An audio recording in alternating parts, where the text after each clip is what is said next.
siempre se está hablando de usando terminología anatómica. Por eso es que la anatomía es sumamente importante y por eso que la anatomía, en cuanto a su evolución, en los últimos libros se habla de una anatomía descriptiva con aplicación clínica. Ya no puede ser una anatomía muerta. Antes, hace como 40, 30 años atrás, se hablaba de la descripción muy precisa de una anatomía muerta, de una anatomía aplicada. Actualmente, los últimos libros que salen, última edición. ¿En qué va a cambiar la última edición? No nos va a decir que el hígado se encuentra a la izquierda o se encuentra arriba. Va a seguir siendo hígado, pero sí con aplicación de una terminología anatómica, con aplicación clínica.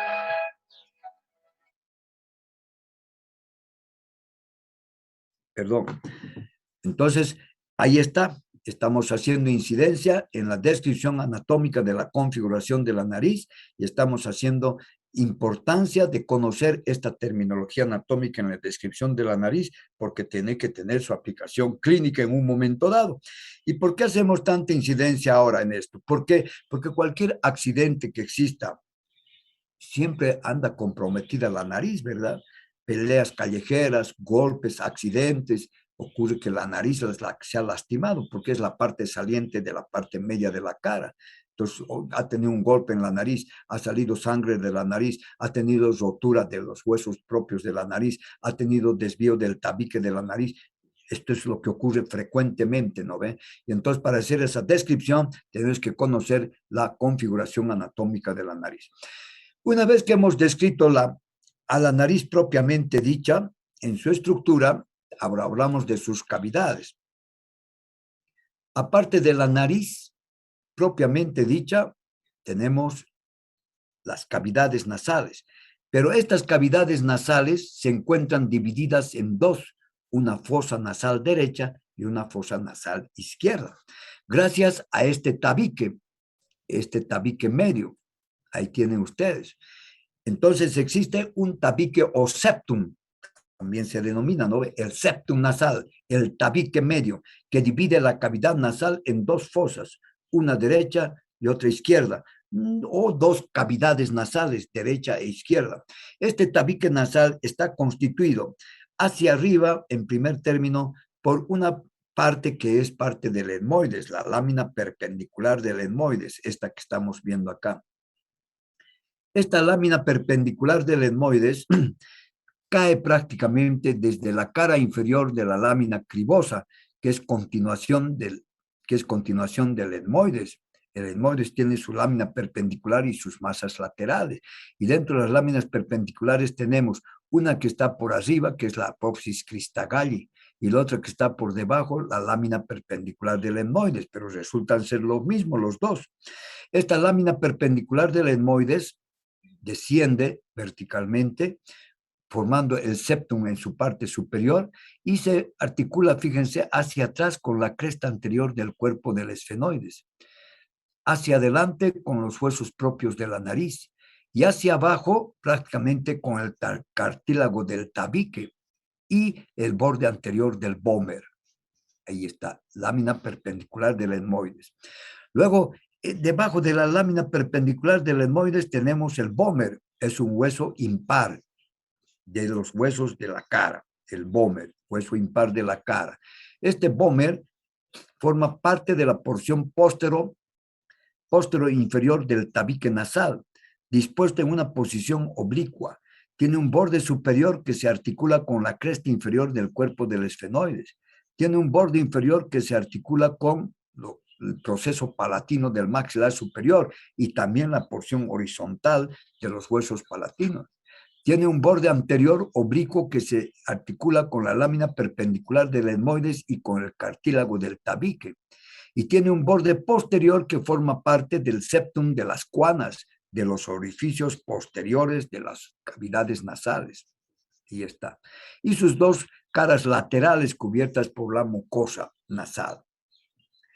Luego, finalmente, tenemos en su tabique la porción cartilaginosa, llamado cartílago del tabique. Ahí está el cartílago del tabique. Este cartílago del tabique prácticamente se extiende desde el dorso de la nariz. Dijimos que en el dorso de la nariz se encontraba el cartílago del tabique, ¿no ve? Y hacia atrás se une con la lámina perpendicular del etmoides y hacia abajo con el vómer. Entonces, este cartílago completa en su parte anterior el tabique nasal. Y fíjense ustedes, cuando la persona, como es de sabia la naturaleza, cuando la persona recibe un golpe en la parte dorsal de la nariz, cerca del vértice o el lóbulo, si el golpe no es muy contundente, no va a ocasionar ninguna lesión, porque este cartílago es flexible. Tóquense ustedes, es flexible. Pero su flexibilidad tiene también un límite, ¿no ve? Un golpe fuerte puede romper el cartílago prácticamente, o puede, si que el término cabe, puede luxar el tabique de la lámina perpendicular o del vómer, si el golpe es contundente, pero si son golpes suaves, no va a ocurrir absolutamente nada. Entonces, este cartílago del tabique de alguna manera es una amortiguación, un amortiguador de la estructura nasal en los golpes. Y como la nariz es la parte saliente de la parte media de la cara, está expuesto a estos roces o golpes pequeños que puede existir. Entonces, una explicación de que por qué estos golpes ligeros, suaves, no causan mayor problema en la estructura de la nariz, pues es precisamente porque existe el cartílago nasal, llenando este ángulo que forma la lámina perpendicular del etmoides y el vómer, definitivamente, ¿no ven? Ahora, por acá se encontraba este pequeño cartílago, este cartílago pequeño, que se llama cartílago nasoboveriano, así le llaman. En su parte inferior se encuentra ahí, en su parte inferior se encuentra un pequeño orificio que se llamaba el órgano de Jacobson. Así está en la literatura clásica. Esta zona del órgano de Jacobson se dice que es un receptor de las feromonas, un receptor de las feromonas. Y las feromonas son sustancias que caracterizan a la persona femenina y masculina. Quiere decir que nuestro cuerpo está eliminando unas sustancias que nosotros no percibimos esta eliminación. Es el olor que caracteriza tanto al sexo femenino como al sexo masculino. Hay un olor muy propio y que innato, que nosotros no lo percibimos, pero de manera inconsciente, este órgano de Jacobson, en su porción nasoboveriana, percibe estos olores, y entonces eso hace la atracción del sexo masculino al femenino y del femenino al masculino. Fíjense, es lo que ya se está describiendo, ¿verdad? Y por eso se los describo en una parte, pero la anatomía clásica ya se hablaba del órgano de Jacobson, pero no se hablaba todavía de las funciones.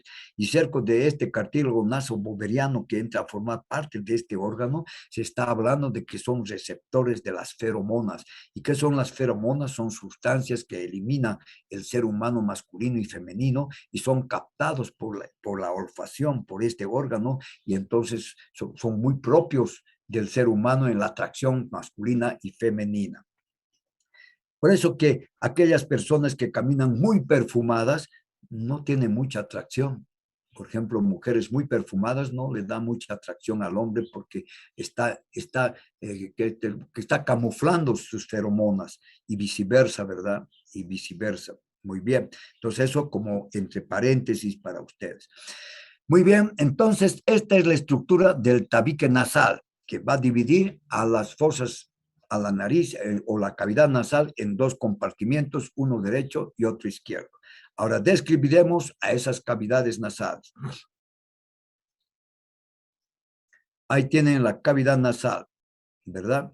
Y entonces, esta cavidad nasal presenta en primer lugar un orificio anterior que está dado por las narinas, las fosas nasales y el vestíbulo nasal, que está situado en la base de la nariz, ¿verdad? Ahí lo estoy mencionando.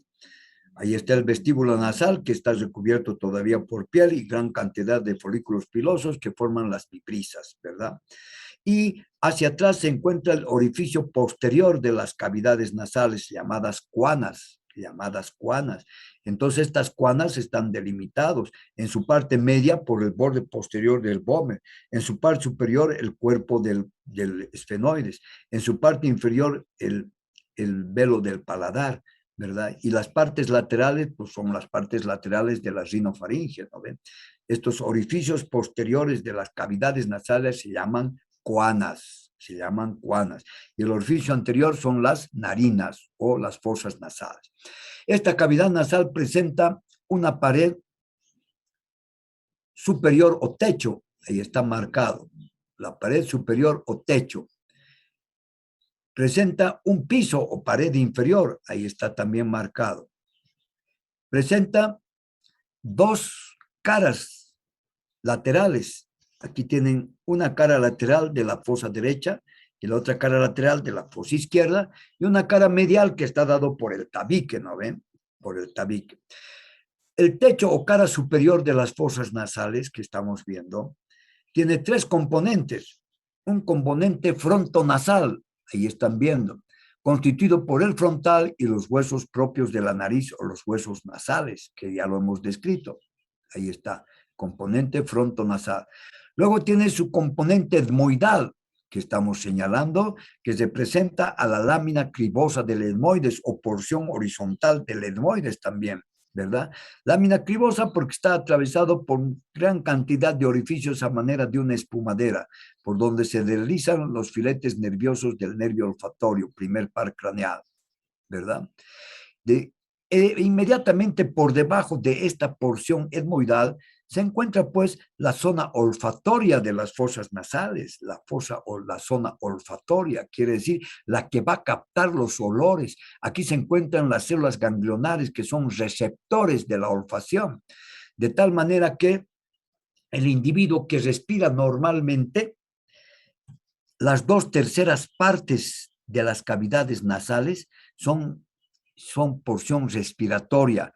El aire entra por acá, las 2/3 partes inferiores, porción respiratoria, cuando estamos respirando normalmente.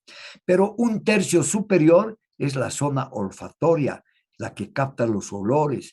Por eso la persona cuando dicen, sientes ese mal olor, jala, mete el aire, estira, jala, para que se pegue a esta parte superior y ahí se siempre percibe con más precisión el olor, ¿verdad? Cuando dice, a ver, olé, agarran un perfume, le echan una jalada, jala y el aire pega a este tercio superior porque ahí se encuentran los receptores olfatorios. En cambio, la persona que está respirando sin tener interés por el olor, el aire solamente pasa por los 2/3 inferiores. Por eso, a esta cavidad nasal también se la ha dividido en una porción olfatoria y una porción respiratoria. Entonces hago hincapié de que el tercio superior es olfativa y los 2/3 inferiores es respiratorio. Así aprovechamos esta segunda porción que es la etmoidal, ¿verdad? Donde está la lámina cribosa y inmediatamente por debajo la zona olfatoria. Luego encontramos la porción esfenoidal, que está dado por el cuerpo del esfenoides, por su cara anterior y su cara inferior. Ahí está. Tanto la cara anterior como la cara inferior forman parte del techo de las cavidades nasales. Muy bien, pasamos a considerar ahora el piso. Ahí tenemos el piso de las cavidades nasales. Este piso de las cavidades nasales está constituido osteológicamente hablando, primeramente por los procesos palatinos del maxilar superior, también llamado apófisis palatina, y diremos con más precisión la cara superior de los procesos palatinos, o si quieren la cara superior del paladar duro, porque esta forma también parte del paladar duro. Y más hacia atrás está constituido por las porciones horizontales de los huesos palatinos, las porciones horizontales de los huesos palatinos. Ahí está. Estas son las porciones horizontales. Y más hacia atrás, el velo del paladar, que en la anterior clase ya han llevado en cavidad oral, el velo del paladar. ¿Se dan cuenta? Este velo del paladar ya no tiene estructura ósea. Está constituido por capa mucosa y músculo y muscular que hemos dicho, ¿verdad? Y ahí está la úvula o la campanita que decimos. Entonces, el piso de las fosas nasales está constituido en sus partes anteriores por una porción dura que representa los procesos palatinos del maxilar superior, las porciones horizontales de los huesos palatinos y más hacia atrás una parte blanda que representa al velo del paladar. Muy bien. Ahora pasamos a sus caras laterales. Cuando hablamos de las caras laterales, nos referimos a todo esto que estamos viendo, ¿verdad? Estas caras laterales del paladar prácticamente está constituido por estas formaciones que tienen acá, que se presenta a los cornetes. Un cornete superior, un cornete medio y un cornete inferior. Son repliegues mucosos que tienen un trayecto curvo inferolateral, así descienden y se curvan, formando una extremidad anterior y una extremidad posterior. Y el espacio que existe entre estos cornetes superior, medio e inferior se llama meatos. Entonces existe un meato superior, un meato medio y un meato inferior. Cabe aclarar que el cornete superior y el cornete medio dependen del etmoides, del hueso del etmoides. Y el cornete inferior o concha inferior es un hueso totalmente independiente. Es el hueso del cornete inferior o concha inferior. Es un hueso independiente que se describe como huesos de la cara, ¿verdad? Igual que el vómer, huesos de la cara. Entonces, otra vez repito, en la pared lateral de las cavidades nasales se encuentran irregularidades que tienen la forma de marraquetas, si ustedes quieren, o son repliegues que se curvan en un trayecto inferolateral, formando el cornete superior, cornete medio, que dependen de las masas laterales del etmoides, y un cornete inferior o concha inferior, que es un hueso totalmente independiente. Entre los cornetes se encuentran espacios, llamado el espacio entre el cornete superior y medio, meato superior, y entre el cornete medio y el meato medio, y por debajo del cornete inferior, el meato inferior. ¿Ok? Ahora, vamos a entrar a una descripción un poco más detallada de estos meatos. Y cabe aclarar que en la parte más posterior del meato superior se encuentra una pequeña depresión, llamado la depresión esfenoetmoidal, algo un poquito más deprimidito, así como si fuera una parte de la más, como una pequeña excavación, al cual se denomina el recesus esfenoetmoidal. Ahora, su pared lateral o la pared medial prácticamente está constituido por el tabique, ¿verdad? El tabique nasal, por la lámina perpendicular del etmoides, el vómer y el cartílago del tabique. Ya lo hemos descrito. Ahora, si esta es la pared lateral, decimos, hacemos una descripción un poco más detallada y decimos, prácticamente este es el cornete superior, el cornete medio y el cornete inferior. En el cornete, en el espacio que existe entre el cornete superior y el medio se llama meato superior. En este meato superior desembocan las celdillas etmoidales posteriores. Celdillas etmoidales posteriores, vamos a hablar después de los senos paranasales. Y también en este recesus esfenoetmoidal cerca del cornete superior desemboca el seno esfenoidal. Aquí está, este es el seno esfenoidal, una cavidad neumática que se talla en el cuerpo del esfenoides. El cuerpo del esfenoides es hueco, ¿verdad? Y este seno esfenoidal drena su secreción hacia el meato superior en el recesus esfenoetmoidal. Ojo, ¿quiénes desembocan en el meato superior? Las celdillas etmoidales posteriores y el seno esfenoidal en el receso esfenoetmoidal.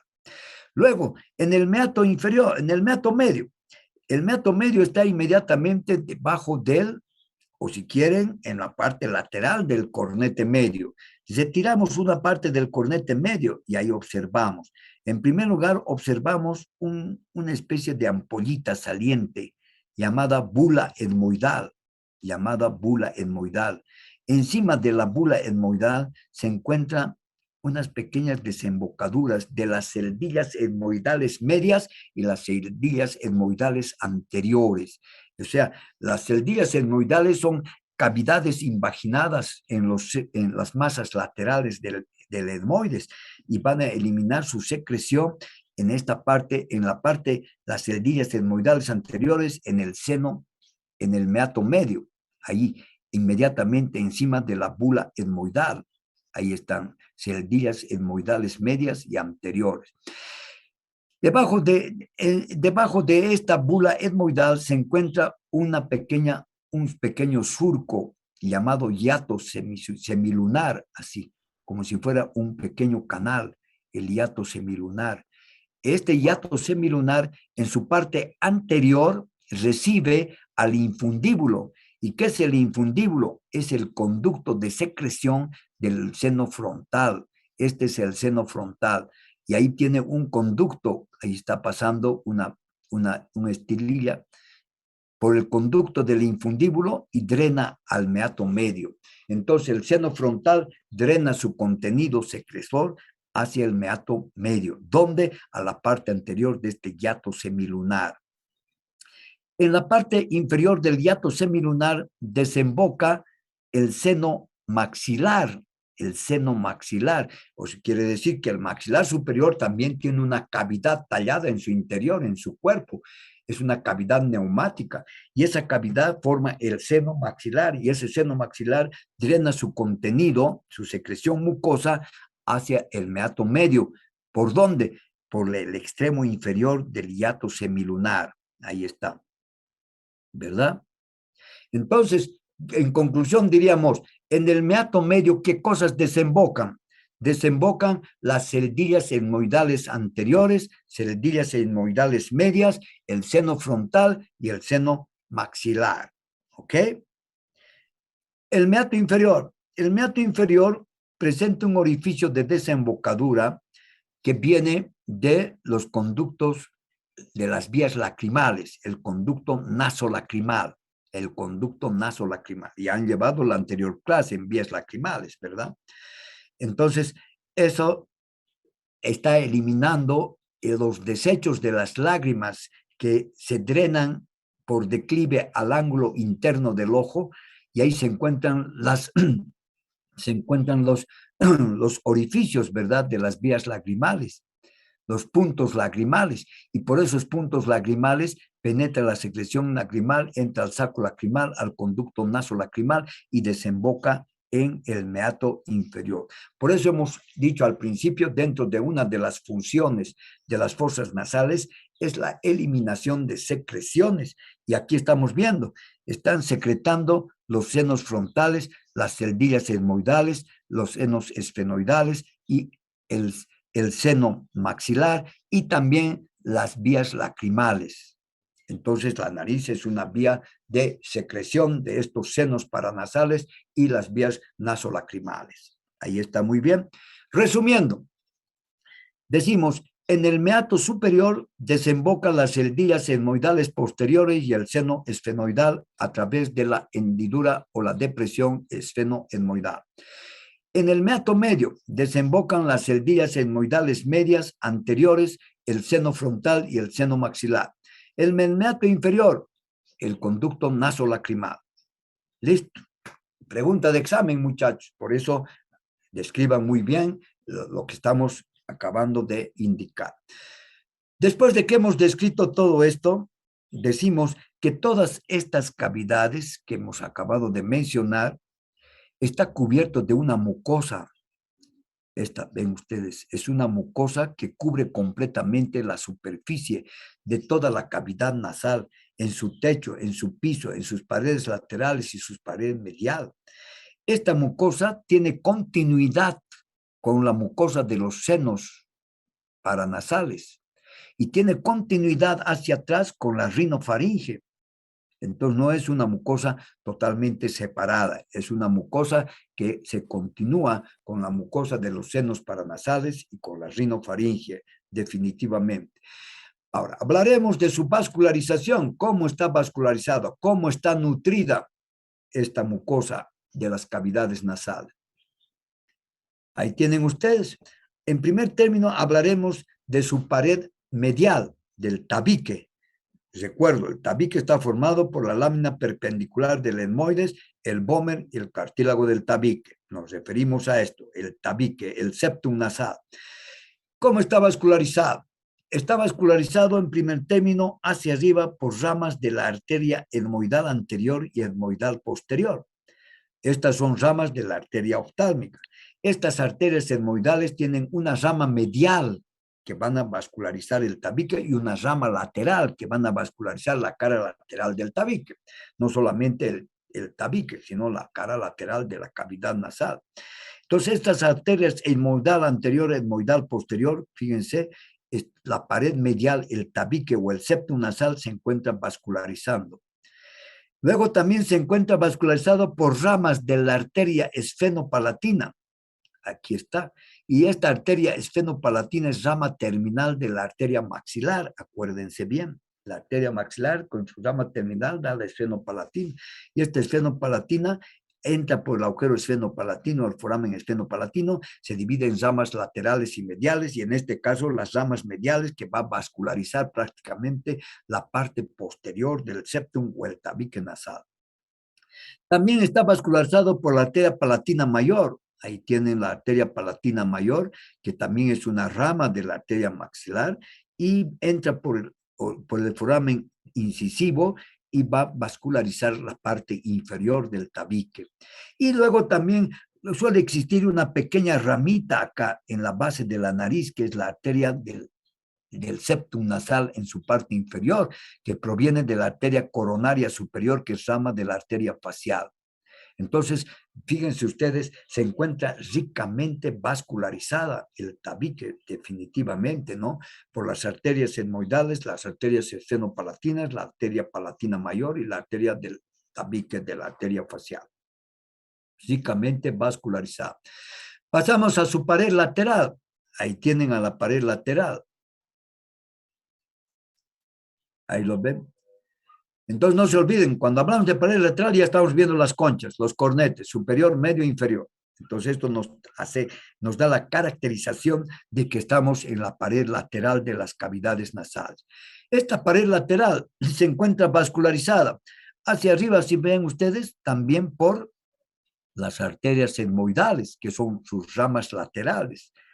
Luego, se encuentra hacia atrás por las arterias esfenopalatinas, ahí está, que dan sus ramas laterales, están vascularizando la parte posterior de las conchas. Luego también dan la arteria palatina mayor, que va a vascularizar la parte inferior. Y luego va a dar, aquí está, la arteria septal, que es una ramita, septal inferior, es una ramita de la arteria coronaria o labial superior, que es rama de la arteria facial. Se mete hacia el tabique, hacia el septum en su parte inferior y ayuda en la vascularización. También está ricamente vascularizada. Entonces, ¿qué quiere decir? Que en los orígenes de las arterias que vascularizan a las fosas nasales o a las cavidades nasales provienen de los mismos orígenes, de las arterias etmoidales, de las arterias esfenopalatinas, de las arterias palatinas mayores y las arterias del nervio, de la arteria facial. ¿Verdad? Nada más que existen ramas mediales y ramas laterales. Las ramas mediales irán al tabique y las ramas laterales a la pared lateral de la cavidad nasal. Entonces se encuentran ricamente vascularizadas. La anastomosis de estas arterias, o mejor, todas estas arterias reciben anastomosis, quiere decir que se unen, se juntan, y se juntan prácticamente, a ver, vamos a ver aquí,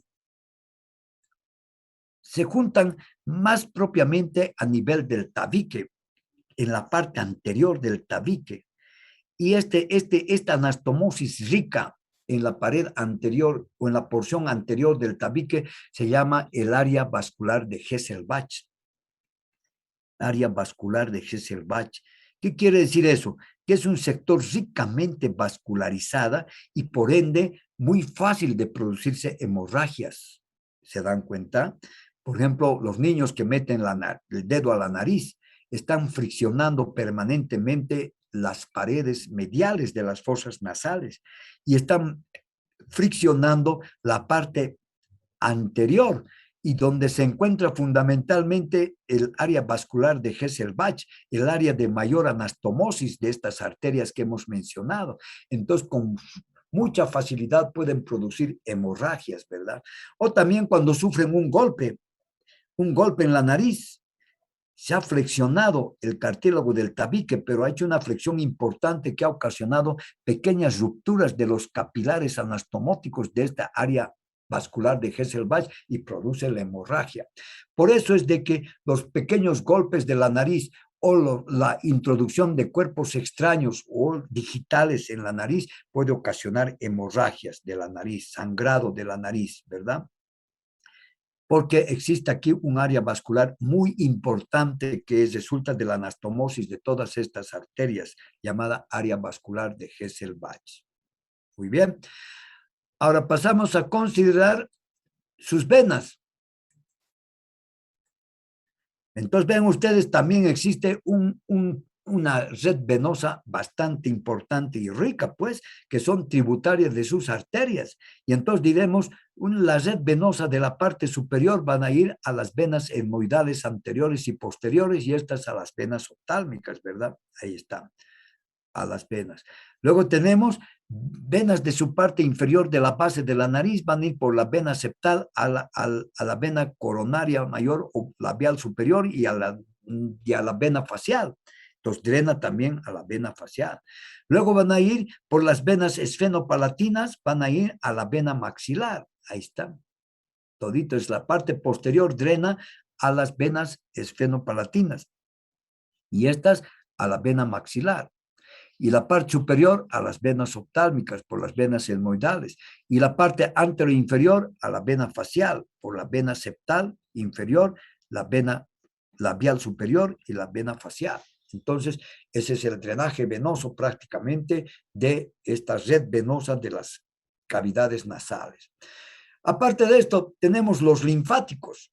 ¿Y cómo drenan los linfáticos? Los linfáticos los dividimos en dos grupos nada más.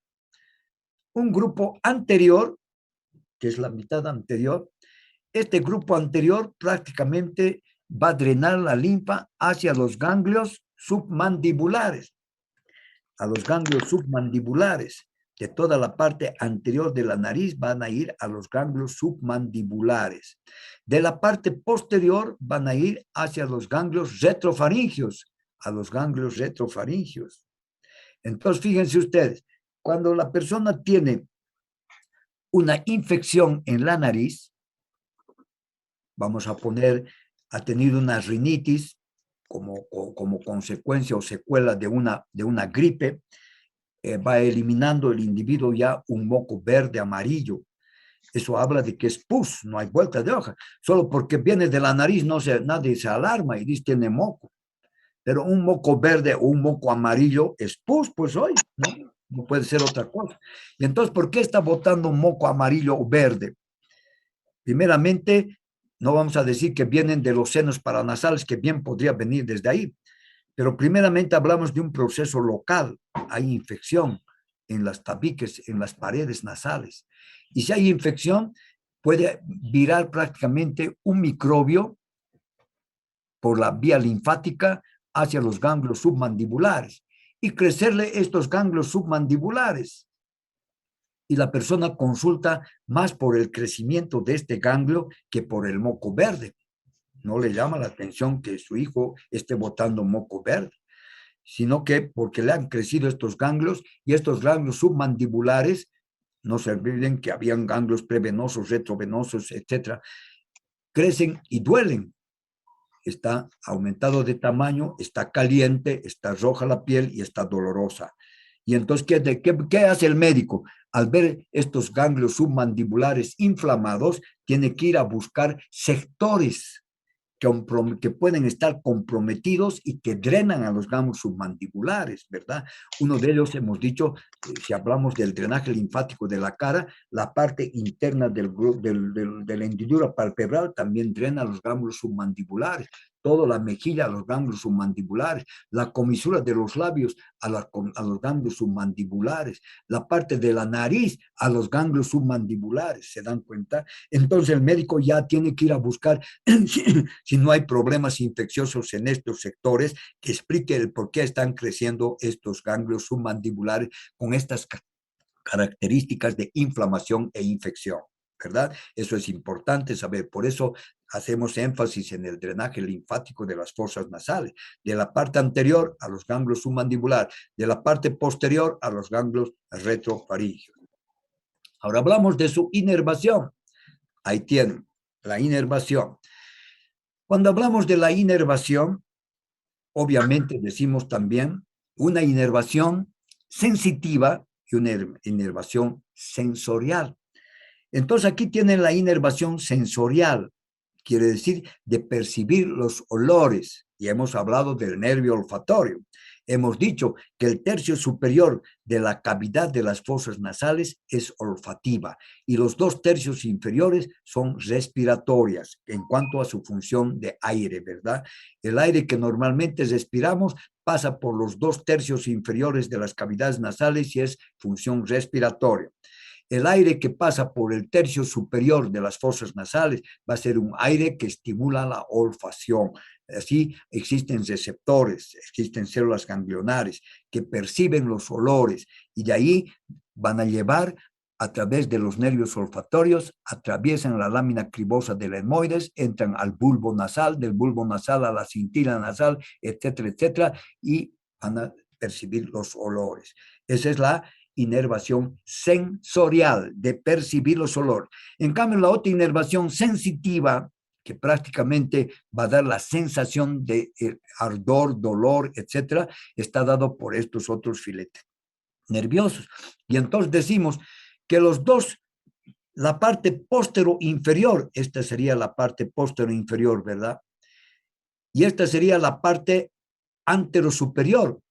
Y a veces se traza una línea que va desde una línea que va a ir desde el receso etmoido esfenoidal directamente hasta la espina a la espina nasal, hasta acá, así. Trazamos una línea oblicua, y decimos que por adelante se encuentra el sector antero superior y por detrás el sector póstero inferior, ¿verdad? Trazando esta línea oblicua del receso esfenoetmoidal hasta la espina nasal, que está en el piso, en este caso la espina nasal anterior. Así. Esta parte póstero inferior, aquí que estamos viendo, en su porción medial está inervado por los nervios nasopalatinos. Ahí están. Que van a venir del nervio maxilar. Los nervios nasopalatinos están inervando completamente la parte posterior de los cornetes, si ustedes quieren, de la mucosa de los cornetes, ¿verdad? Cornete superior, medio, inferior. Y sus partes laterales, las partes laterales, aparte de recibir estos filetes nerviosos, también recibe filetes nerviosos de este nervio palatino mayor, del nervio palatino mayor. En este nervio palatino mayor va a dar filetes nerviosos superiores, filetes nerviosos inferiores para la parte lateral, prácticamente de la mucosa, de la cavidad nasal. Y también provienen del nervio maxilar. Ahí están viendo. Aquí existe un ganglio, el ganglio pterigo-palatino. A partir de este ganglio pterigo-palatino que tiene conexiones con el nervio maxilar, van a nacer estos filetes nerviosos, los nervios nasales posteriores, aquí las ramas posteriores, ¿verdad? Los nervios esfenopalatinos, que van a dar la inervación, particularmente de la parte medial. Y de la parte lateral vienen del nervio palatino mayor, lateral superior, lateral inferior, que al final son ramas del nervio maxilar, son ramas del nervio maxilar a través de este ganglio pterigo-palatino. Toda esa inervación corresponde a la parte postero inferior, haciendo esta línea diagonal que hemos realizado. ¿no ve? Postero-inferior. La inervación antero-superior, que corresponde ya a este sector, está dado por los nervios etmoidales anterior y posterior, que son ramas del nervio oftálmico, ¿verdad? Como si fuera repetición de arterias y sus venas. Los nervios etmoidales anterior y posterior. Y de este nervio etmoidal anterior nace el nervio nasociliar, que fíjense, todavía da filetes nerviosos para la inervación de la parte cutánea de la nariz, el nervio nasociliar, el nervio etmoidal anterior. Y también el nervio etmoidal anterior y el nervio etmoidal posterior van a dar la inervación fundamental de la parte antero superior de las cavidades nasales. Más o menos así estaríamos haciendo la división de la inervación de las cavidades nasales. Ahora bien, ustedes saben que en anatomía aplicada existen los senos paranasales fundamentalmente. Y entonces haremos un poco de descripción de estos senos paranasales. Ahí tienen. ¿Qué son los senos paranasales? Los senos paranasales son cavidades neumáticas. ¿Qué quiere decir? Cavidades de aire, neumáticas. Son cavidades neumáticas que se encuentran talladas en el frontal, en el etmoides, en el maxilar y en el esfenoides. Ahí está. Y en el esfenoides. ¿Qué son los senos paranasales? Son cavidades neumáticas, cavidades de aire, si quieren, talladas en el frontal, en el maxilar, en el etmoides, en el esfenoides. Haremos pequeña descripción de los senos frontales. Entonces, ahí están los senos frontales. Los senos frontales son cavidades neumáticas que se tallan en la parte antero-inferior del frontal. Ahí está. Entre su tabla externa y su tabla interna. No se olviden que estos huesos anchos o planos de la caja craneal está formado por dos láminas, ¿no ve? Una lámina interna y una lámina externa, llamado tabiques, interna. Y en su interior se encontraba el tejido esponjoso o diploe, ¿no ve? A nivel del frontal, por eso se talla una cavidad llamado seno frontal entre su tabique externo y su tabique interno. Esta cavidad frontal recién se percibe a partir de los 7 años. Antes se puede ver muy vestigios de la cavidad, pero a los 7 años ya están prácticamente definidas estas cavidades o estos senos frontales. Estos senos frontales no siempre son del mismo tamaño, es muy variable en su configuración y su tamaño. Puede ser el izquierdo un poquito más grande que el derecho, etc. Y además existe un tabique en su parte media que divide en seno frontal derecho, seno frontal izquierdo. Y este tabique no siempre se encuentra también justo en la parte media, se puede encontrar un poquito desviado a la derecha o desviado a la izquierda. ¿Por qué queremos saber estos detalles? Porque cuando la persona viene con síntomas sugestivos de que tiene sinusitis frontal, se va a tomar una radiografía, ¿no ves? Radiografía de senos paranasales. Y en la radiografía vamos a ver cómo vemos estos senos frontales de un color negro, quiere decir que tiene aire. Se ve, y su configuración también se ve. Y por eso tenemos que ver que son variables, no siempre son del mismo tamaño.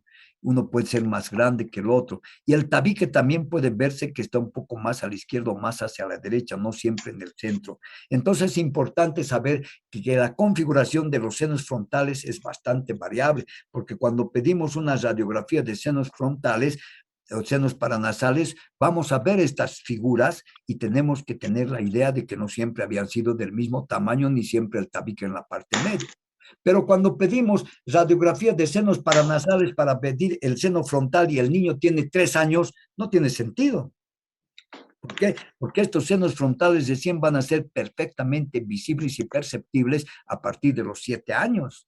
Entonces, estaríamos orientando mal nosotros queriendo hablar de una sinusitis frontal en un niño de 2 años, ¿verdad? Si los senos frontales apenas están empezando a desarrollar, entonces no tendría una lógica congruente de pensar que el niño tenga una sinusitis frontal, ¿verdad?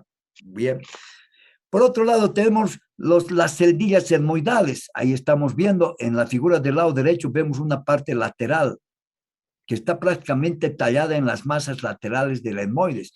Y en una porción frontal lo vemos así, vemos a las celdillas etmoidales. Son cavidades neumáticas a manera de burbujas, si ustedes quieren. Son pequeñas invaginaciones que se dan en las masas laterales del etmoides y están llenos de aire y también de secreción mucosa fina. Estas celdillas etmoidales recién son perceptibles radiológicamente a partir de los 2 años en los niños. Entonces tampoco se puede pedir una radiografía de senos paranasales a un niño de 1 año, ¿verdad? Sería totalmente incongruente, totalmente incongruente. Pero sí a partir de los 2 años ya podemos ver estas pequeñas celdillas etmoidales que se ven a manera de burbujas, ¿verdad? Y aquí, viendo en una parte lateral, podemos hablar de celdillas etmoidales anteriores, celdillas etmoidales posteriores. Y radiológicamente se va a ver como si fueran pequeñas burbujitas o manchas negras, abundantes. Y entonces, si se ven negritos, quiere decir que no están ocupados, están llenos de aire, están bien ventilados. Si se ven blancoides, entonces quiere decir que está lleno de secreción. Y si estamos sospechando de que puede tener una sinusitis etmoidal, entonces estamos indicando de que puede ser que esas celdillas etmoidales, en vez de que estén cubiertas con aire, están cubiertas o ocupadas por secreción. Pero no siempre podemos decir secreción verdosa o amarillosa, porque radiológicamente no se ve el color, ¿verdad? Podemos decir de secreción, pero puede ser de secreción mucosa hialina. El paciente está en primera fase de su gripe y en la gripe tienen secreción mucosa como clara de huevo cruda, ¿verdad? Y entonces no necesariamente es una infección bacteriana, una infección viral simplemente. Cuando ya es color verde amarillo es una infección bacteriana mientras no se demuestre lo contrario. Pero eso no podemos ver radiológicamente. Solo radiológicamente podemos decir que las celdillas etmoidales no se ven oscuritas, negritas, se ven claras y eso habla de que está ocupado de secreción. Esas son las celdillas etmoidales. ¿Dónde drenan? A las celdillas etmoidales posteriores al meato superior y las celdillas etmoidales anteriores y medias al meato medio. Luego tenemos el seno esfenoidal. Aquí lo están viendo al seno esfenoidal en la figura del lado derecho. Está tallado en el cuerpo del esfenoides. Es una cavidad neumática tallada en el cuerpo del esfenoides. Y tarda más en su configuración hasta los 11 años. Entonces tampoco se puede tomar unas radiografías de senos paranasales vista lateral para sospechar que es el esfenoides. Oye, recién a partir de los 11 años va a estar configurado esta cavidad neumática. Entonces no podemos hablar de una sinusitis esfenoidal en un niño de 5 años, ¿verdad? ¿Por qué? Porque esta cavidad todavía no está bien conformada ni desarrollada. Es por eso que tenemos que saber un poco de la anatomía aplicada a la clínica. Y te dan cuenta qué importante es tener conocimiento de la anatomía para tener su aplicación clínica. Por eso últimamente se habla de anatomía con aplicación clínica, porque si no, sería una anatomía muerta y podríamos enseñar a los alumnos de una manera errónea cuando queremos decir que va a haber sinusitis. También tenemos que tener un poquito de idea en cuanto al desarrollo de esto y su configuración desde el punto de vista radiológico, ¿verdad? Entonces, radiológicamente, este seno esfenoidal va a ser más visible a partir de los 10, 11 años, antes no. Entonces no se puede querer verificar con una radiografía. Este seno esfenoidal también tiene un tabique al medio, que lo va a dividir en uno derecho y otro izquierdo. Ahora, también la configuración es variable, no solo el derecho y el izquierdo son exactamente del mismo tamaño, puede ser uno más grande, que puede ser uno más pequeño, y el tabique también puede ser un poco irregular, no siempre un tabique que está justo en la parte media, puede estar un poquito más inclinado, un poquito más allá, tampoco un tabique totalmente vertical, puede ser un tabique que es un poquito sinuoso, pero sí existe un tabique que divide a la cavidad del seno esfenoidal en dos, uno derecho y otro izquierdo, y ambos van a ir a drenar a la hendidura o la depresión esfenoetmoidal del meato superior, ¿verdad? Muy bien. Luego tenemos el seno maxilar, ahí está, la figura del lado izquierdo, con el número 4, seno maxilar. Este seno maxilar es una cavidad neumática que está tallado en el cuerpo del maxilar. está tallado en el cuerpo del maxilar. Y fíjense ustedes, tiene una forma piramidal. Su vértice está prácticamente en relación con el hueso malar. Aquí está el hueso malar, ¿verdad? Su vértice tiene relación con el hueso malar. Su base prácticamente con la pared lateral de la cavidad nasal, ¿verdad? ¿Y dónde drena? Drena al meato medio, en la parte inferior del hiato semilunar, ¿verdad? Tiene una pared superior, si quieren llamarle, que representa el piso de las fosas orbitarias. Aquí están las fosas orbitarias. En su piso, en su pared inferior de la fosa orbitaria, tiene relación directa con el seno maxilar, con el seno maxilar. Y luego tiene una pared anterior que está dado por el cuerpo del esfenoides o del cuerpo del maxilar, y una pared posterior con el borde posterior o tuberosidad del maxilar superior. Es una cavidad neumática bastante amplia, diríamos tal vez la más amplia entre todos los senos paranasales. Este seno paranasal, prácticamente desde el año 2 años de edad ya se ve una pequeña hendidura en las radiografías. Entonces, cuando se ve una radiografía de cráneo que no se ha pedido para senos paranasales, podemos observar una pequeña hendidura ya como un esbozo de desarrollo de los senos maxilares. Entonces podemos decir que los senos maxilares se pueden perfectamente, en un niño de 2, 3, 4 años, ya se ve el seno maxilar y se puede hablar ya de una sinusitis maxilar o una sinusitis etmoidal, porque entonces las celdillas etmoidales y el seno maxilar ya pueden ser perfectamente visibles en las radiografías desde tempranas edades, ¿verdad? Entonces, en el seno maxilar ya existe una pequeña hendidura y a partir del año 2 años ya esta hendidura cada vez es mayor y en los 4 o 5 años ya definitivamente el seno es perfectamente visible. Las celdillas etmoidales igual, ya se ven las burbujitas, ¿verdad? Pero no así con el seno frontal y el seno esfenoidal. Le hemos dicho los senos etmoidales a partir de los 2 años y el seno maxilar a partir del año ya se puede ver una pequeña hendidura, un esbozo del seno maxilar. 2, 3, 4 años y ya está el seno maxilar. Muy bien. Entonces, hacemos esta incidencia sobre los senos paranasales precisamente porque la patología es bastante frecuente, ¿no ves? De sinusitis. Se habla de una rinosinusitis. Empezó primeramente por un catarro con una infección de las fosas nasales y luego se empezó a complicar, siendo el moco de ser hialino, cristalino, se ha hecho un moco amarillo verdoso y luego comienza con fiebre, dolores de cabeza, etcétera, etcétera. Generalmente el dolor se manifiesta, si es el seno frontal, va a ser en la porción frontal anterior. Si son senos etmoidales, va a ser prácticamente cerca de la raíz de la nariz. Si son maxilares, va a ser a nivel de los senos maxilares. Si es esfenoidal, ahora sí, ¿dónde se van a manifestar el dolor? No se puede palpar, ¿verdad?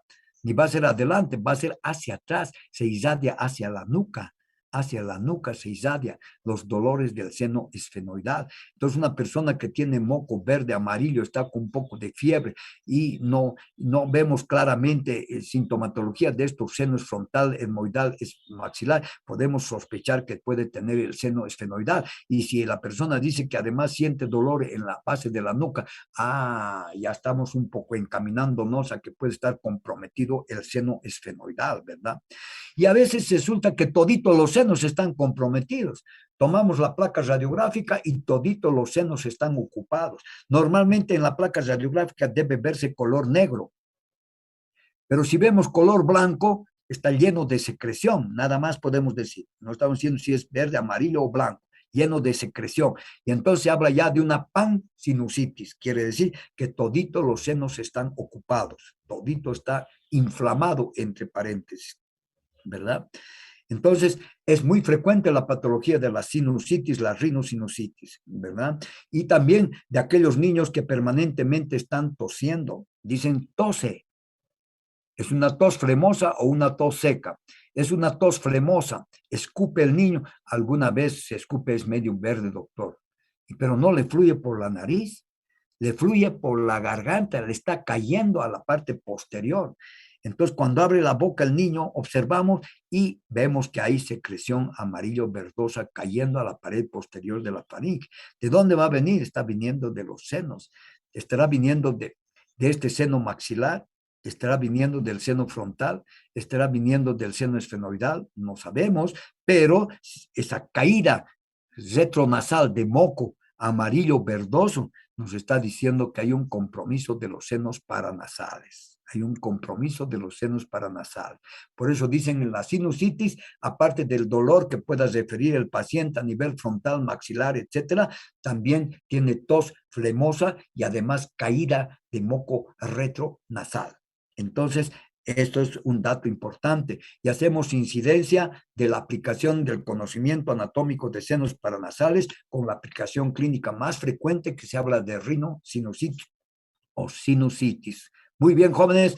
¿Hasta aquí alguna pregunta?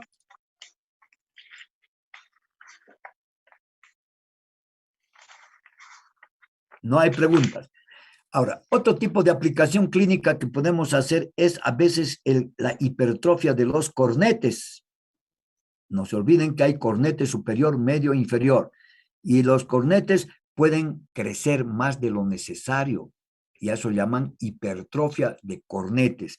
¿Y por qué existe esa hipertrofia de cornetes? Generalmente lo hacen como una reacción a procesos alérgicos.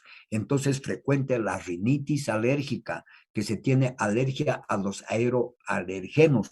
Aeroalergenos decimos a todas aquellas sustancias que están en el ambiente y que uno respira, aeroalergenos. ¿Y qué pueden ser esos? Primero tenemos el polen de las flores, el más importante, el polen de la flor de pasto, por ejemplo, ¿no? El más frecuente, digamos. Tenemos los ácaros dermatofagoides, quiere decir los parásitos que normalmente tenemos en nuestra piel. Nosotros tenemos parásitos saprófitos que no nos hacen daño, pero están en nuestra piel alimentándose de la descamación de nuestra piel. Y a eso se llaman ácaros. Y esos ácaros nosotros desprendemos en millones en nuestras camas, en las sábanas. Y las sábanas, las camas se tienden, se sacuden, caen a las alfombras tienen cantidad de ácaros y las personas respiran y pueden tener alergia a estos ácaros dermatofagoides, rinitis alérgica. También pueden tener alergia al pelo del perro y del gato, porque estos se lamen, especialmente el gato, y en su saliva existen estas proteínas que después se pulverizan y uno respira y pueden tener alergia, dicen, al pelo del gato o al pelo del perro, ¿no ven? Son las más frecuentes. También tenemos alergia a los mohos de la humedad, particularmente el moho doméstico. En las paredes de los dormitorios y de las casas existen polvillos por humedad y estos polvillos tienen hongos que con el viento se levantan y respiramos. Entonces podemos tener rinitis alérgica y estas rinitis alérgicas van a ocasionar inflamación permanente de la mucosa de la nariz y hay hipertrofia de los cornetes.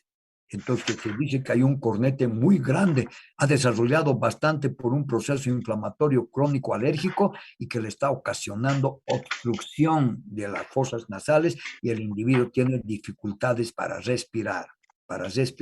O una pequeña gripe, obviamente inflama y obstruye con más facilidad todavía. Y a veces por el extremo de inflamación se producen pólipos, es decir, pequeños crecimientos que llaman adenoides, han crecido de una manera exuberante y necesitan que se tienen que operar definitivamente, ¿no ve? Entonces no es raro decir están operándole de un pólipo nasal. Y hay algunas enfermedades propias, como la enfermedad de la fibrosis quística del páncreas, que son enfermedades congénitas que tienen tendencias fáciles a formar hipertrofia de cornetes y además pólipos nasales, ¿no ve? Pero antes tiene ese paciente otros síntomas de problemas digestivos, etcétera, etcétera. Pero no hay que desconocer de que la nariz es el asiento de muchos procesos alérgicos, llamado rinitis alérgica, que ya hemos hecho una pequeña mención de los alergenos. También observamos que existen desviaciones de tabique nasal. El tabique nasal puede estar desviado por antecedentes de un golpe en un accidente automovilístico, un accidente domiciliario, etcétera, etcétera. Ha sufrido un golpe con desvío del tabique nasal. O también durante el nacimiento, puede ser que ha sido un parto traumático, ¿verdad? Que han tenido que apachurrar demasiado al niño para sacar y ha producido una una compresión a nivel de la nariz con desviación del tabique, ¿no ven? Y entonces hay gente que ya desde su nacimiento tienen el tabique desviado un poco a la derecha, un poco a la izquierda, que a la larga le ocasiona obstrucciones en la respiración y obviamente tiene que hacerse una plastía, una operación. La operación de los desvíos de tabique no se hacen sino después de los 16, 18 años, cuando ha terminado de crecer la nariz. No vayan a ver niños que tienen 5 años le han operado de su tabique, eso no han de ver nunca. Primero tiene que terminar de crecer porque hay puntos de osificación que durante el proceso de la cirugía podrían tal vez maltratar estos puntos de osificación y entonces no permitir el buen desarrollo de la nariz. Estas plastías de nariz por desvíos de tabique, etcétera, se hacen después de los 16, 18 años de edad. Cuando ha terminado de crecer la nariz, entonces ya no va a haber ningún problema. Pero antes no existen estas cosas, pues jóvenes. Muy bien. Con esto hemos terminado, jóvenes. Espero que haya sido de su entera satisfacción. Siempre vamos a hablar un poco de anatomía aplicada a la descripción anatómica que hacemos para despertarles mayor interés e importancia en lo que estamos diciendo. Pues, ¿ok? ¿Alguna pregunta? Doctor, Dime. buenos días, doctor. En el tabique desviado, ¿dentro de cuánto tiempo se lo puede acomodar de forma manual? ¿De forma manual? No, no existe eso, que te van a acomodar de forma manual. No existe eso. ¿Tienes desviación de tabique, te voy a acomodar nomás? No, yo no conozco eso. Ni siquiera en el momento del accidente. Es decir, supónganse que un niño de 10 años ha tenido un golpe, la toman la radiografía, no ha tenido fractura de huesos nasales, pero tiene desviación del tabique. No sé si el otorrino va a decir, a ver, te lo voy a acomodar de forma manual, a ver si puedo. No conozco esa maniobra de que el otorrino, nadie más, ¿no? Tiene que ser el otorrino. El cirujano plástico nada tiene que ver con eso. El cirujano plástico arregla naricitas, pero no se mete a la parte de la armación osteocartilaginoso. No se mete el cirujano plástico. Cirujano plástico solamente opera partes blandas. No puede haber un cirujano plástico que esté metiéndose al armazón osteocartilaginoso de la nariz. Pero si entra a operar un otorrino en compañía del cirujano plástico, vale, porque entre los dos van a tomar una buena decisión, ¿verdad? El otorrino que va a arreglar la parte del esqueleto de la nariz y el cirujano plástico que le va a arreglar un poquito la naricita, etcétera, etcétera, le da un poco de estética, ¿verdad? Pero no existe eso de que le han tomado radiografía y había tenido el tabique desviado, pero manualmente a ver cómo lo pueden acomodar. No conozco yo si alguien ha acomodado manualmente el tabique de la nariz, ¿no? Yo no conozco eso. No conozco. Doctor, muchas gracias. Pregunta. Doctor, respecto Sí, a la hipertrofia de los cornetes, ¿los tres cornetes hipertrofia o solo la parte superior, media o inferior? No, generalmente es el cornete medio o el cornete inferior, pero dentro de los cornetes es el medio, el que con mayor frecuencia se hipertrofia. No se ha hablado mucho del cornete inferior, pero el cornete medio, cuando se hipertrofia, es el que va a dar más problemas, de obstrucción. ¿Por qué? Porque no te olvides, las cavidades nasales son piramidales, ¿no ve? Hacia arriba es más estrecho, hacia abajo es más amplio. Y hacia abajo, si hay hipertrofia de los cornetes inferiores, no te dará problemas tan obstructivos en la respiración. Pero si hacia arriba están hipertrofiados, entonces te darán mayor problema de obstrucción. ¿Okay? ¿Listo? Gracias. Otra pregunta.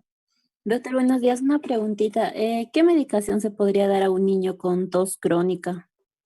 No, pues mira, la primera pregunta cuando un niño tose es preguntar por qué tose y para qué tose. ¿Tose porque tiene inflamación y flemas?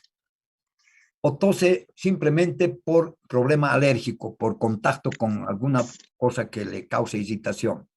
La primera pregunta, ¿por qué tose? Segundo, ¿para qué tose?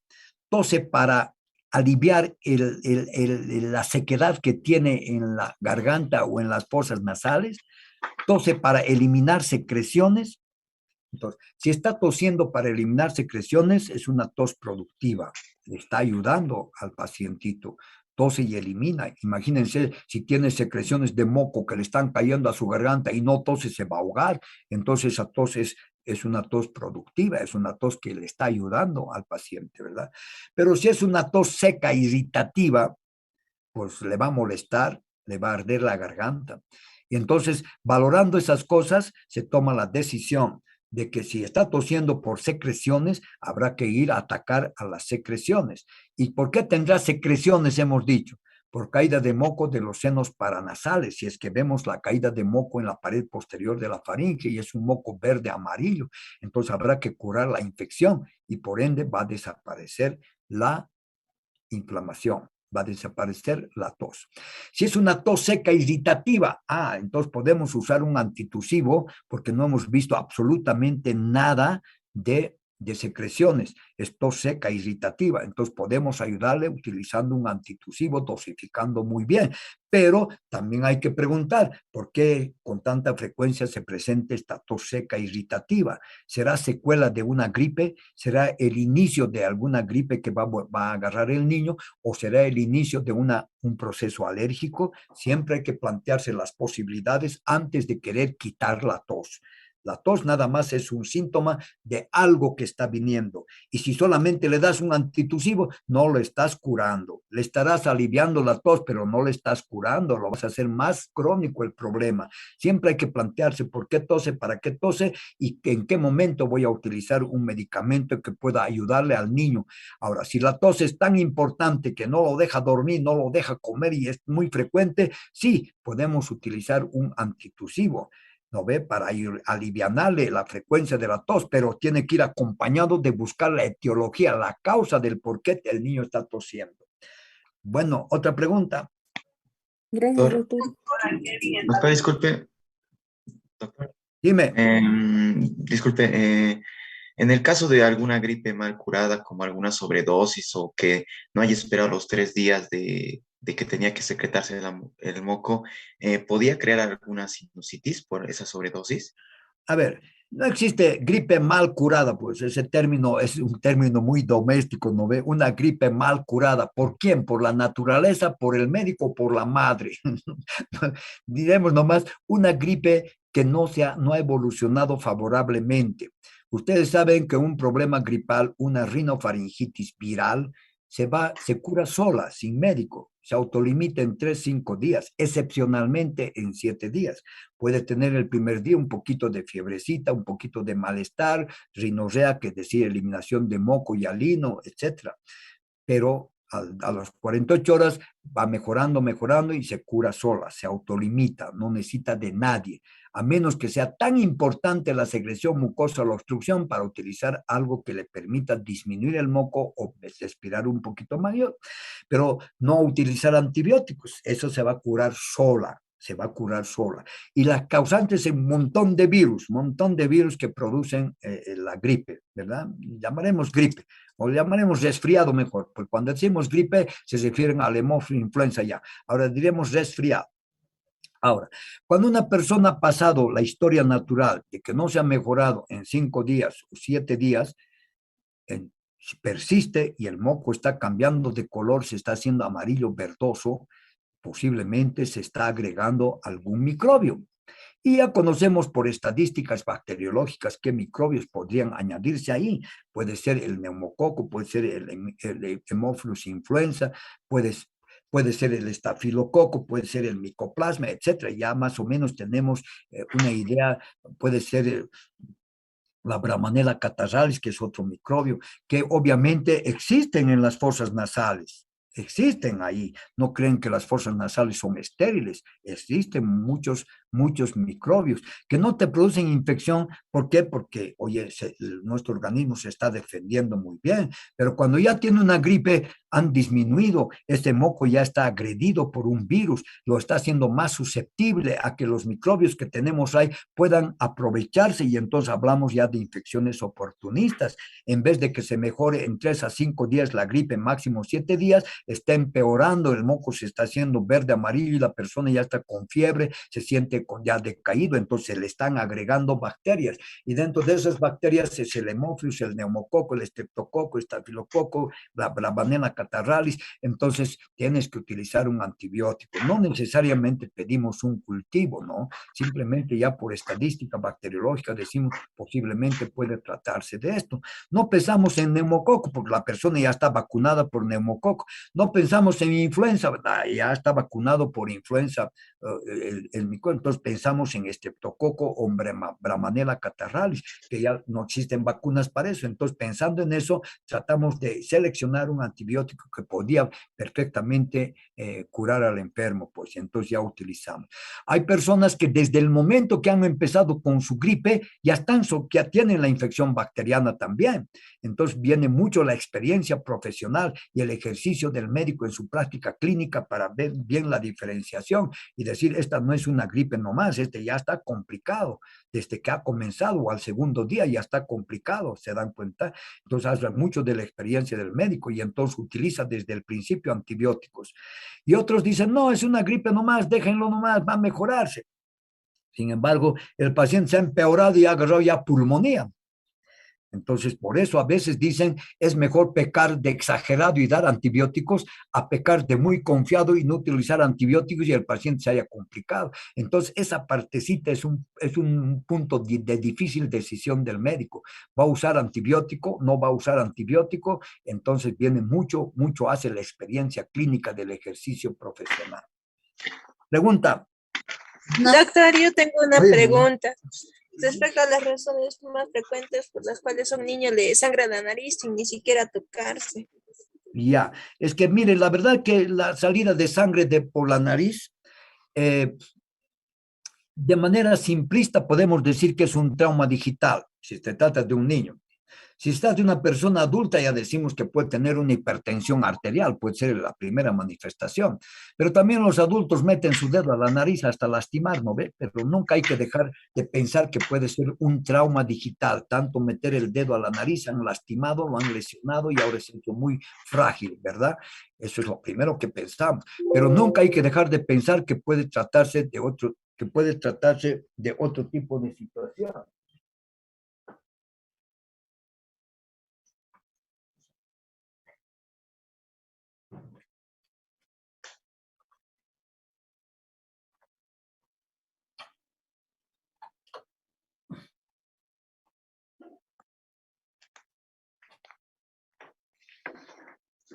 Nunca hay que tratar de pensar que puede tratarse de otro tipo de situaciones, que puede ser hipertensión arterial, que puede tener una sinusitis con adenoides, que puede ser el inicio de una enfermedad hematológica, por ejemplo, puede ser un trastorno de coagulación, puede ser una leucemia inclusive, ¿verdad?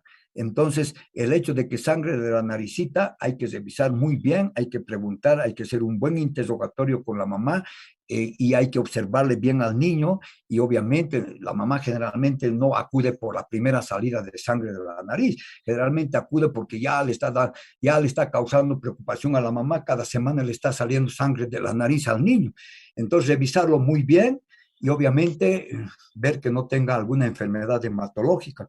De no ser así, obviamente mándalo con el otorrino para que el otorrino tome mejor decisión sobre esta frecuencia con la que estás teniendo hemorragias nasales, ¿no? Otra pregunta. Buen día, buen día. Quería saber cómo se produce el aleteo nasal. El aleteo nasal, hagamos de cuenta de que, bueno, te diría que el aleteo nasal es un signo de insuficiencia respiratoria, tanto en el adulto como en el niño. Los neonatos, los niños pequeñitos, 2 meses, 3 meses, cuando tienen cierto grado de insuficiencia respiratoria, olvídate la causa, insuficiencia respiratoria, el niño respira con primeramente tiros intercostales, o sea, se les retrae los espacios intercostales. Retracción sifoidea, el apéndice sifoide se les retrae porque el niño está haciendo alto esfuerzo para meter aire. ¿Okay? Y en ese esfuerzo de meter aire, las alas nasales se dilatan más y como la frecuencia respiratoria está aumentada por la insuficiencia respiratoria, en vez de respirar, por decirte, 20, 30 por minuto, estás respirando 60 veces por minuto por cubrir la insuficiencia respiratoria. Y en ese afán, la nariz se dilata y entonces hay un aleteo nasal, se ve que se dilata, se cierra, se dilata, se cierra. Y entonces el aleteo nasal implica insuficiencia respiratoria. Y es mucho más manifiesto y donde se ve más es en los chiquitos pequeñitos, 2 meses, 3 meses de edad, pero en personas adultas también puede verse, ¿no? Otra pregunta. Buen día, doctor. Dime. En los casos de consumidores crónicos de cocaína, porque hay la destrucción del tabique nasal. Luego también ahí me agarraste, ahí me agarraste hoy. No sé, honestamente no conozco la etiopatogenia, es decir, la etiología y la lesión que producen los cocainómanos. Existen tantas cosas de que solamente aspiran, dice que otros se inyectan, otros se toman la cocaína, no entiendo, no conozco. ¿Dónde estará descrito esto? Seguramente en algún libro. Si los drogadictos de cocaína toman la cocaína, aspiran la cocaína, se inyectan la cocaína, no sé. Pero aquellos que aspiran, les irritará seguramente, ¿no? No sé si les causa irritación, ardor, escozor, y tanto que tienen esto, se irán friccionando la nariz, no sé honestamente la etiopatogenia. Yo también, como tú, he escuchado de que los cocainómanos que tanto aspiran pueden tener perforación del tabique nasal, pero no hablaremos del tabique nasal óseo, sino del tabique nasal cartilaginoso, ¿no ve? Tendría que ser la parte anterior del tabique, del cartílago del tabique, pero honestamente no sé decirte el por qué ni para qué, solamente yo, como tú, lo he escuchado como comentario nada más de que puede haber perforación del tabique. ¿Por qué? Será porque hay permanentemente irritación e inflamación, pero tendría que ser un drogadicto muy consuetudinario, ¿no? No tengo la menor idea del por qué, cuál es la causa. Nomás te diría por inflamación, irritación, pero tendría que ser un proceso muy extremo de eso, ¿no? Pregunta.